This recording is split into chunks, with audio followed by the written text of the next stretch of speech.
Diyos ko po loleng, for today's episode, marahil kayo ay nagtataka kung ba't ako nagtitimpla ng aking paboritong suka. Kaya naman tunghayan ninyo ang bidyong ito, tapusin nyo na hanggang dulo dahil ito ay nasa ilang minuto lang naman. Sa itsura pa lang ng aking sukang tinitimpla ay talagang matatakam na kayo. At isasawsaw ko dito ang isa din sa pinakapaborito kong kinakain na street foods.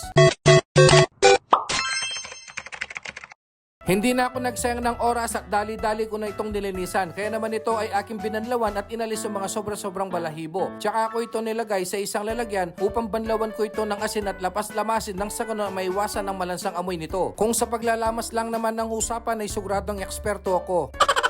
Sa isang malinis na kasirola na may tubig ay ilalagay natin ng lulutuin nating street food. Siyempre ito ay ating pakukuluan at lalagyan din natin ito ng dahon ng laurel, pinukpok na bawang at sibuyas. Siyempre paminta at hindi mawawala dyan ng asin. Tatakpan natin ito hanggang sa kumulo at lumambot ito mga kaloleng. Ilang minuto ang lumipas at tuluyan lang ang lumambot ang ating lulutuing street foods. Kaya naman ito ay aanguin muna natin at iseset aside at ilalagay sa isang lalagyan upang ito ay palamigin. Habang pinapalamig ko ang ating lulutuing street foods ay nag-start na ako naghiwa ng sibuyas nang sa ganon ay mailagay ito sa ating titimplahan ng masarap na suka. Kaya naman habang ito ay ating tinitimplahan ay shoutout ko muna lahat ng mga bagong followers and viewers. Welcome na welcome po kayo dito. At sa mga bayani po nating OFW na laging nakasuporta ay maraming salamat po at mag-iingat kayo. Ang sikreto sa pagtimpla ng masarap na suka ay huwag nyong tipirin sa sangkap. Kaya naman ito ay napapanatili kong masarap ang aking tinitimplahan dahil laging solid ang aking nilalagay na sangkap dito. Sa pagtitimpla ng suka ay huwag din nating kalimutang maglagay ng siling almoranas. Tsaka natin ito haluin hanggang sa magsama-sama na lahat ng pampalasang nilagay natin dito mga kaloleng. Leeg ng manok nga pala ang lulutuin nating street foods mga kaloleng. Kaya naman ito ay akin ang tinimplahan ng pampalasa at nilagyan na rin ito ng harina, onion powder, magic sarap at ng paminta. Siyempre dahil eksperto tayo sa paglalamas, kaya naman ay atin nang lilamas ito ulit.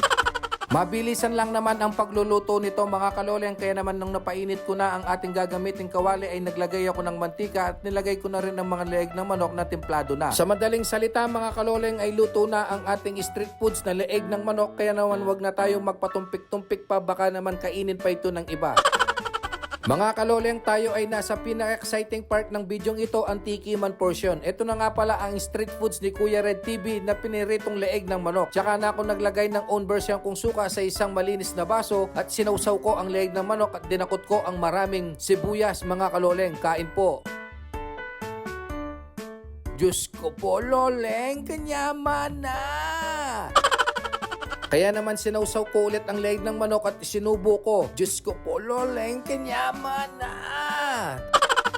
Talagang mapapainom ka pa sa pinakamasarap na suka na own version ni Kuya Red TV. At kung umabot ka pa sa part ng bidyong ito ay maaari ka bang mag-comment kung taga saan ka para naman alam ko hanggang saan napadpad ng bidyong ito. Maraming salamat. Kaya kung street food lover ka or street food vendors ka ay share mo na ang bidyong ito. Huwag kang mahiya mga kaloleng. Maraming salamat. Tunay ngang masarap ang ganitong pagkain mga kaloleng. Ang lakas makapinoy. Kaya naman siguradong hindi alam ng mga apam ito. Kaya kung meron kayong mga kaibigan na apam ay turuan nyo sila na kumain ng ganitong pagkain. Maraming salamat. Kaya kung meron kang oras na magluto ng ganito sa inyong bahay mga kaloleng ay gawin nyo na. Nang sa ganun ay hindi nyo na kailangan pang pumunta sa mga street food place. Sa tingin ko hanggang dito na lang muna ang episode nito at tayo ay magkita-kita pa sa mga i-upload kong videos. At kung gusto mong lagi kang updated sa mga videos na i-upload ko ay huwag mong kalimutan ang mag-like, mag-follow at mag-share ng aking mga videos. May God bless you and much success. Thank you!